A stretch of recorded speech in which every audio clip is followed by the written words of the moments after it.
અને હવે સમાચારો જોઈએ વિસ્તારથી। એક મહત્વના સમાચારની વાત કરીએ તો રાજ્યભરમાં કાળઝાળ ગરમીથી આંશિક રાહત મળી છે। આગામી 7 દિવસ રાજ્યમાં હીટવેવની શક્યતા નથી। આગામી 2 દિવસ તાપમાનનો પારો 3 ડિગ્રી સુધી ઘટશે। હવામાન વિભાગે આ મહત્વની આગાહી કરી છે। 2 દિવસ રાજ્યમાં ધૂળની ડમરી ઉડવાની શક્યતા છે। દક્ષિણ ગુજરાત સિવાયના ભાગોમાં ધૂળની ડમરી ઉડશે। સોમવારે સમગ્ર રાજ્યમાં ઉડશે ધૂળની ડમરીઓ। ત્યારે જે પ્રકારનું વાતાવરણ રહેવાનું છે તેની આગાહી કરવામાં આવી છે, જેના કારણે 2 દિવસમાં તાપમાનમાં ઘટાડો થશે અને આગામી 7 દિવસ સુધી વાતાવરણમાં ઘટાડો નોંધાશે। ત્યારે દક્ષિણ ગુજરાત સિવાયના ભાગોમાં ધૂળની ડમરી ઉડશે।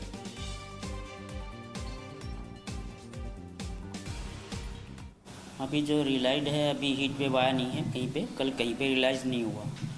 जो नेक्स्ट 7 डेज का फोरकास्ट है उसमें हमने अभी हीट वेव फिलहाल उम्मीद नहीं है 7 दिन तक।